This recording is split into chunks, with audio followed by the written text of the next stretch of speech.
Hey, I'm Kelly. And I'm Sam. And we live full-time in this 2003 Bluebird school bus. With our two dogs, Sunny and Roxy. We wanted to do a little living room sit-down chat to talk about why we aren't going to Baja, California this year, as we know many travelers that are nomads that live in their vans and their buses and their rigs are traveling down to Baja this year. And we have gone 3 years in a row. Believe it or not, we went before Starlink even existed. So because we're kind of seasoned vets at this point, we thought we would share why we are not going to go back to Baja. Okay, so I hope you're comfortable, you have a coffee or a little treat in hand, and you can sit back and listen to some of the reasons that we aren't going to Baja this year.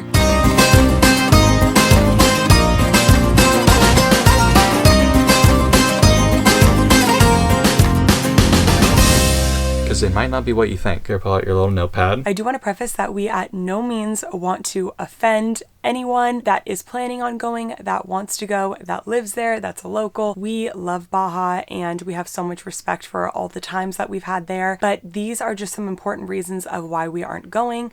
I hope that this is more just educational and this is just our experience. This does not mean that everyone experiences this or that we will have a different experience next time. So anyways, that's my little preface. Okay, Sam wants to talk about this number one. Number one, expense. When we went to Baja for the first time back in 2022, one of the highlights for me, other than just the mass beauty and the freedom that you have when you're down there, is that it was seriously so cheap. Gas was cheap, living was cheap, groceries were cheap. So we just finished our first grocery haul of being in Baja. So Kelly, what did we get? So we got tostada shells. We have the best fresh tortillas ever. I dream about these tortillas at this specific place in Malaje. They're so soft and buttery. Beans for the tostadas. We got some veggies, salsa verde. We did pretty good. And the best part is all of that was less than $8. So this is one of the amazing things about being in Baja. And as budget travelers, that was very nice for us because for the first especially year or so, we were really cutting down on expenses. We still are now, but that was extra desirable to know that we could spend less money and live a little bit more freely as far as where we could camp. But after being there last winter, things are definitely not as affordable as they used to be. As you could imagine, more and more people are going down to Baja, so that means prices are going to be going up. This is how much car insurance was down to Baja. We actually had 2 vehicles, so it was a little more expensive last year, but in general, this is what you can expect. I also wouldn't say that the insurance is the best, just being honest. Here's how much gas costs to get all the way down. We'll just include the price of one vehicle because that's just easier for most people. In our experience with the insurance, we ran into a couple of problems. First with our tires. Our tire just popped. We were just talking about how 2 of our tires are probably going to need to be replaced when we go home. This f***ing drive. This f***ing drive? The tire just exploded. Oh my God. And secondly, with a car crash that was our fault. A layer of cars parked on the left. Oh my God.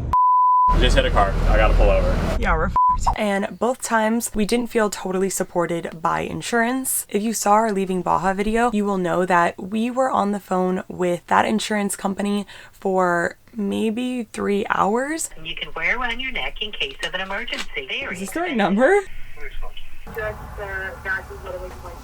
Yeah, tires.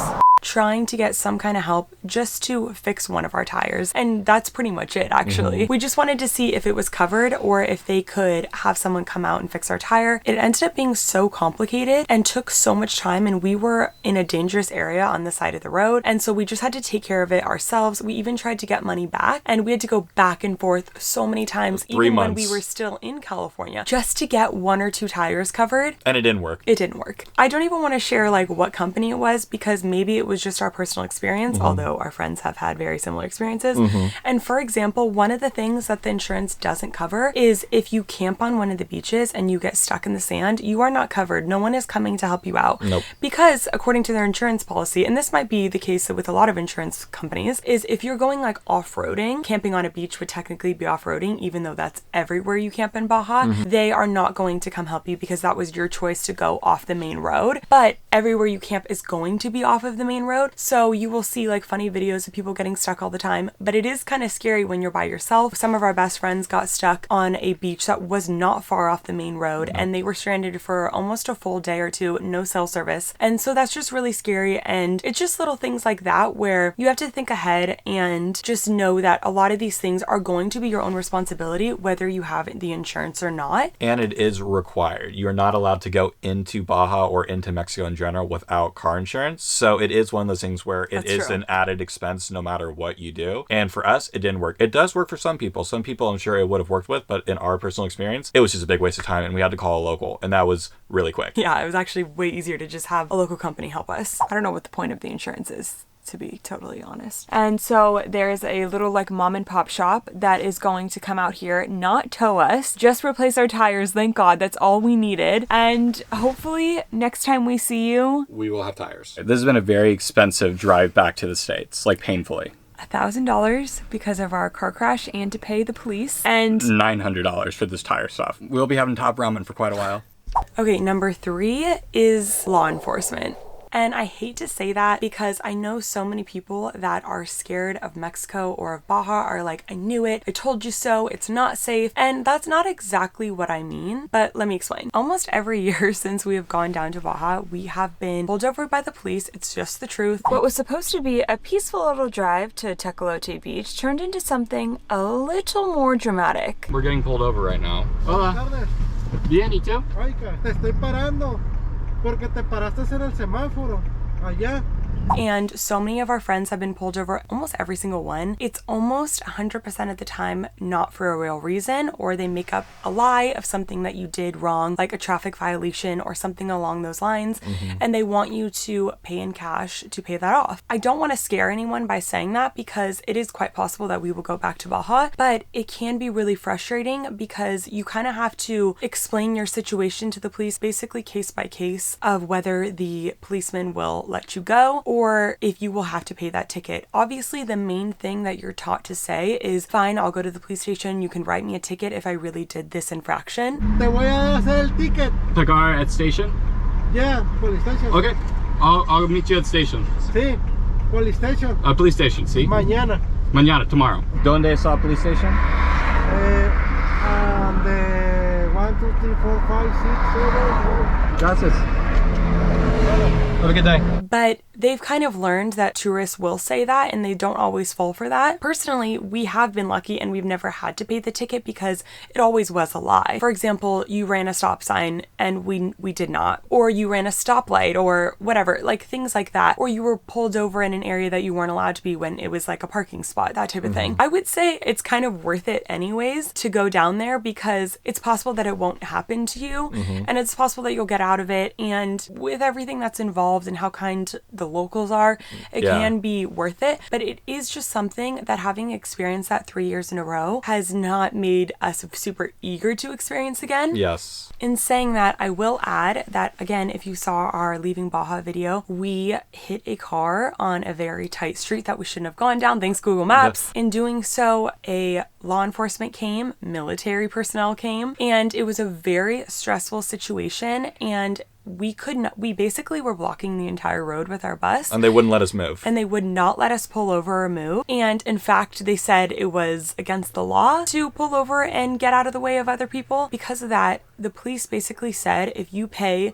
$900 right now, then that is what you owe the person behind you. And you also have to pay us, the police, for coming here for $100. So she said I can go get the cash and I can give it to her and then she will leave. They just made me run to the ATM, grab 14,000 pesos. We had like some videos go viral about this and people were like, you should never pay the police. Like, you don't have to do that. I want you to be in this situation and tell me that you are going to put your fist down in 100-degree weather when everyone, hundreds of people are on that road staring at you. You're blocking the road. There are people with rifles telling that you need to pay this amount or you cannot leave. Multiple people, like 5 people. Trust me, the amount of times that we said we will go to the police station and take care of this, we need to call our insurance, they were not letting us. So I know that we are kind of a vulnerable young couple, happy-go-lucky. And a big school bus. Because at the end of the day, we did make the mistake. We hit someone's car. car. So it's not like we can be like, no, we're not doing what you want us to do. At the end of the day, we felt some guilt. It's true. Like, even if we were in America, we would have had to pay something. Surely it would have been through insurance, which we had, which wasn't supporting us. Nope. But that was our situation. And it's just so funny because so many people thought they knew the right way to do that and go about it. And we tried to advocate for ourselves. But when you're in that situation, it's a very high pressure situation. And we thought, you know what, we did affect this person's life. We hit this person's car. Granted, it wasn't probably worth the amount that they had decided that it was worth. I don't believe it was even close. I'm like getting like nervous even talking about this because I'm like feeling like I'm back in that situation that we were in. But anyways, it was a very stressful situation and it wasn't handled in a professional matter. And that's honestly, a good way to put it. At the end of the day, we were stressed. It was scary. And we're like, we have to get out of this situation as quick as possible. And we were very grateful to be in a situation where we could afford to just pay that off. And if it was honestly a couple years ago, we wouldn't, I don't know what we would have done, if I'm being honest. We were in a situation where we could pay it off and just be on our way. And I feel like that's what I would do now, last year, any year in the future. You just got to get out of that situation safely as quick as possible. There was just so many things that happened on our way up that were compiling that we were like, we need to take a break. With saying all of these things, we probably will go back to Baja one day. We love it so much, but I think it was just a lot piling up. And on the way down, there was stuff as well. So on the way down and the way up, it was a very stressful situation. It's a lot different traveling to Baja in a big school bus rather than a nice van. And that brings me into number 4. The roads are pretty scary. You've heard a lot of travelers, I'm sure, that are going down to Baja, including us, saying that the highway down to Baja California Sur is very, very narrow, and we experienced that firsthand being in a large vehicle like the bus. I was driving behind the bus, and I saw how close these semi-trucks were getting to the bus, and as you may know, we got hit by a semi-truck within the first 2 hours of being down in Baja last time. Wow, that's never happened to me before. I've never been in any type of accident of any kind. Jesus. Look at how skinny the road is. That's it. The bus is basically the entire size. That was so scary. Let's get him out of the way. The walkie-talkie wasn't working. Oh my God, I was so scared. That was terrifying to witness and experience, I imagine. That was so bad. Yeah. This sucks, but to be honest, it's probably the best case scenario that could have happened. Which it was a big fear of taking a big vehicle down there. I know a lot of people take RVs, they take travel trailers. They'll be in a Jeep buses with like a 50-foot RV, and I'm like, you guys are built different. Even in a van, it was a little bit nerve-wracking. And the thing is that you're on these highways with no one around and no repercussions for hitting another car. So for example, the semi-truck that hit us, they kept going. They saw the side of our bus flying all over in the air. They kept going. What are we going to do? Chase after them and demand that they pay for this? No, it just is kind of like it's a rules of the road. Like, it is what it is. It sucks for us. And we didn't have another mirror for a very long time. Still don't. And it's really expensive to replace. It really kept me up at night thinking of, for example, there not being railings on the side of the cliffs and our bus going over. Like, that really stressed me out. And I think if we go back, I probably would not want to go back unless we were in a van. Yeah, straight up. It was the classic Baja high five. Boom. Number 5 is one that isn't talked about nearly enough. It can be an introvert's nightmare.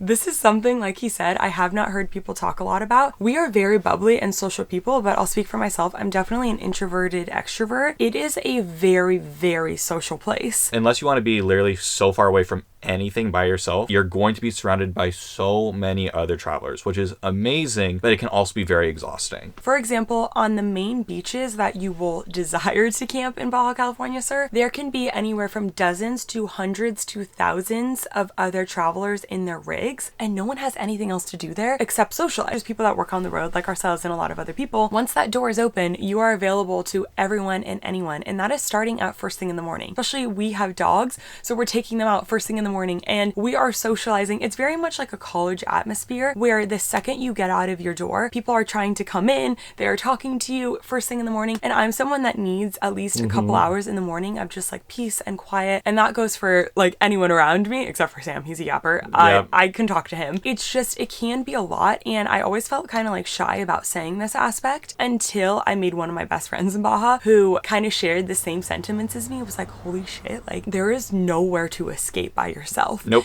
And for someone like me who needs, like, I love being social, and I've met some of our best friends in Baja. Like, I can't express that enough. Had some of the most amazing memories with people there. I also found that there was nowhere to leave. Like, when we're on the road normally, like let's say we're in Colorado and we hang out with people, we can also leave to another town and be alone for a couple days or a couple weeks. That's just not an option in the south of Baja. So although that is a huge positive if you're an extrovert, it can also be a little bit of a con because I need some time to myself. And yeah, it's definitely just like a pro-con situation with that aspect. Yeah, it depends on who you are, if that's a pro or a con. Honestly, there's one road when you're down all the way at the bottom. It's the 1 or the 5, one of the two, and it's a big loop. So when you say bye to people, you're probably going to see them at the next beach. You never are truly saying bye until people are heading back up the coast. You are going to see people pretty much the entire time. And honestly, once we get up around 8 o'clock, I wouldn't say we're early risers by any means, but we're not like sleeping. We're not like sleeping until like 11 or 12. Oh, get ready for everyone to make fun of you if you didn't get up at sunrise. Hey, sleepyhead. Hey, sleepyhead. And that goes for everyone in the van life community, to be honest. We're not like that. We're a little sleepy. Number 6, we wanted something different. We spent 11 months out of the last 36 in Baja, Mexico. It feels like truly a second home to us, more than anywhere else we've ever lived.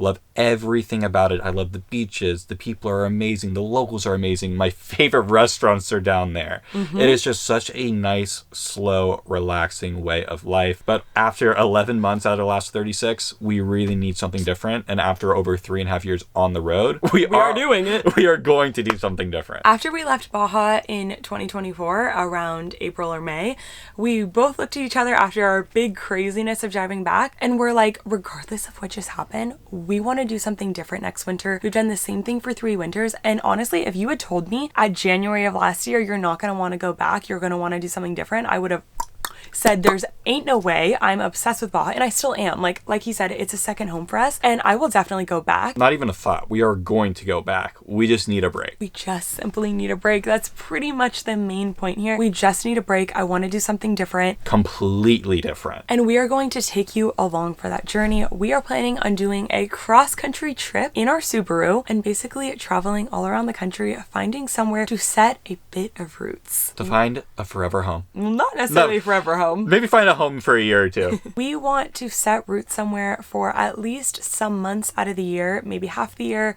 of building a community in a new town, renovating a property, and then half the year traveling. My body and soul is really craving something like this. I feel like for the last 6 months or more, I have been desperate for slowing down. There are just so many reasons why we need a big change right now, and we are people that crave change. I don't think we're ever going to do the same thing for multiple years in a row for at least a very long time at this point in our life. So things are always going to be moving and shaking, but right now we needed something completely different, and we are going to take you along for the entire journey, of course, of what we're about to embark on. I'm so excited. We've been doing so much behind the scenes to prepare, to prepare and to prepare. I don't really know what else to say. It's just been a lot of figuring out exactly what we're doing, and we finally and what we want, and we still don't even fully know, and that's what this adventure is for, to try and figure out exactly what we want, because 2025 is going to be an incredible year, and we're really excited for it. We are so excited. I hope what you took away from this video is that Baja has pros and cons just like everywhere else, and I would say personally that the cons are worth it. However, the main point is we needed a big change. We have a big change ahead of us, and we do encourage, if you want to go to Baja, we have so many recommendations. You can hit us up. There are so many amazing, beautiful things there. Our families who were previously scared to go there came and visited us, had an amazing time. They can't wait to go back.